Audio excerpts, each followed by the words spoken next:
Hey guys, Miss Barnett's having some issues talking today, so let's see if we can make it through this video. I'm having a really hard time. This is for finding the arc length and area of a sector, and so let's explain what this is. We've been looking at arc measure and central and inscribed angles, right? To find the arc, it's just the edge of a circle. But I can't walk into the hardware store and say, I need 210 degrees of chain, right? If I'm talking, maybe I'm building a circular garden, or I'm working on something that's a circle or has a curve to it, the guys at the hardware store are going to go crazy. Now, if I'm working at the hardware store and you walked up to me and did that, I would be really excited and I would do the math for you, but most people aren't going to do that. So this is the practical use of what we told you last unit. So let's see if we can understand this. So last unit, we talked about the arc measure, right? And you measure that in degrees. If you have a central angle of 60, your arc measure is 60.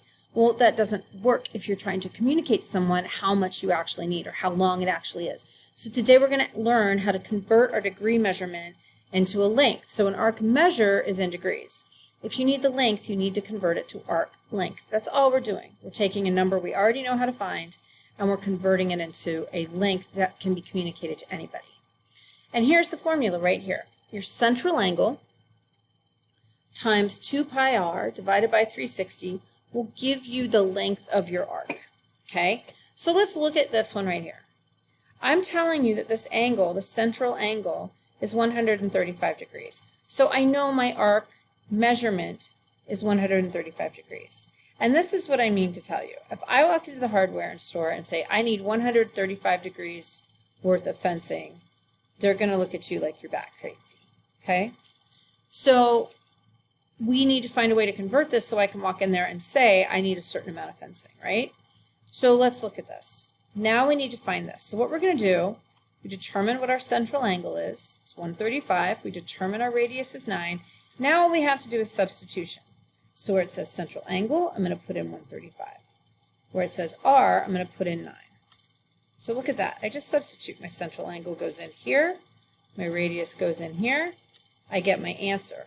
So I have 21.1 yards of fencing that I need, or ribbon, or whatever it is that I'm making. Maybe I'm making a tablecloth. I don't know what it is. But I need 21.21 yards to do it. I don't need 135 degrees. That doesn't tell me anything. Okay? Just saying. So now let's try this next one. All you're doing is substitution. So I'm going to take my formula. I need to know what my central angle is, and I need to know what my radius is. So let's find it. My central angle is 210. They tell me that.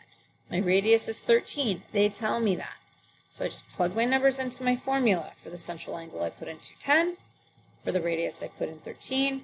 I put all this into Desmos, and Desmos tells me that I need 47.65. Oop, I forgot to put the word inches at the end of that. All right, fixed it. 47.65 inches. Okay? So now you can walk into the sewing store or the hardware store or whatever it is, and you can tell them how much you need. So that tells you the edge, right? If I need the edge of something. Now I'm going to look at the actual area. So let's say I want to know what the area of this circle is. How much is being covered? I'm going to do the same thing. I'm going to take my central angle, and then I just use my formula for the area. Let's go back for a second. This is the area for circumference, which makes sense because I'm looking for the edge of the circle. So I'm just taking part of the edge. This, pi r squared, is the formula for area, and I am just taking part of the area of my circle, not the whole thing, just a chunk of it, okay? So in this case, I do the exact same thing. I'm not sure if I'm going to get you yawning. Sorry, it's not you, it's me. So here's my angle. My central angle is 110.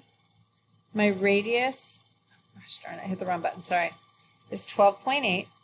So now I'm just going to plug them into my formula, just like I did before. I put 110 in for my central angle.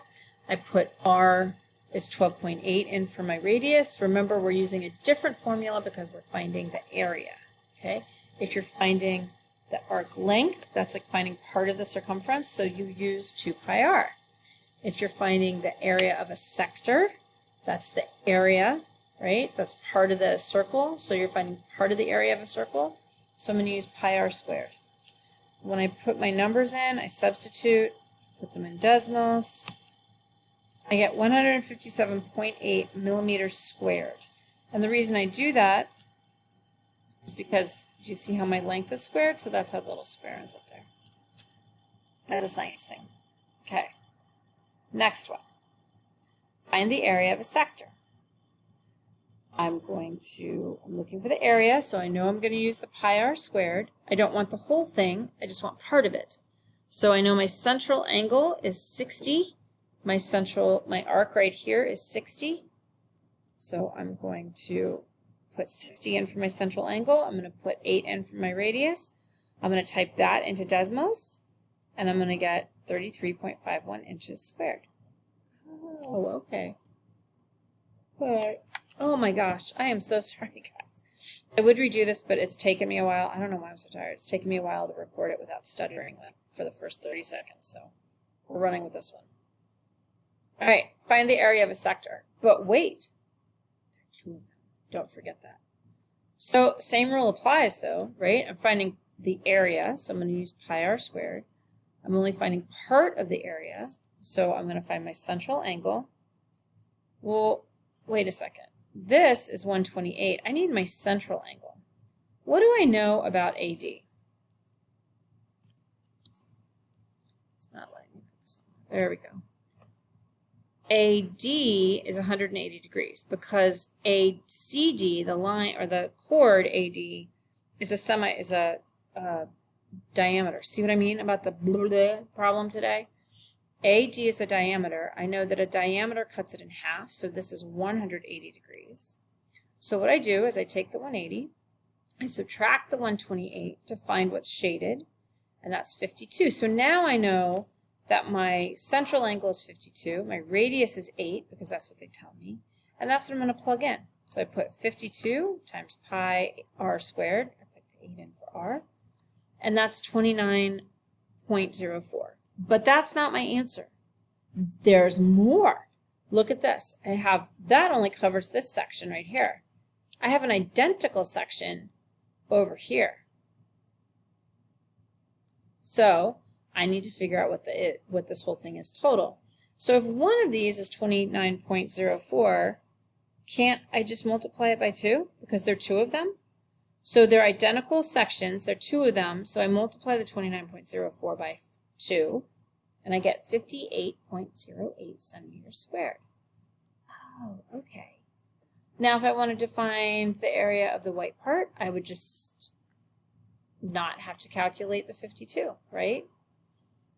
Does that make sense? If you don't understand this, if you are baffled, if I went too fast, if anything is wrong, please raise your hand. Please come grab me. Grab one of us. We'll help you. We promise. Okay?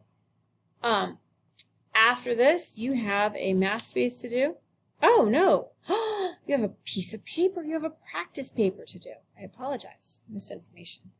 You have a practice paper to do, and then you have a mastery check. You're almost done. We're almost done with circles. Okay? Easy peasy, right? Just make sure you ask for help if you need it.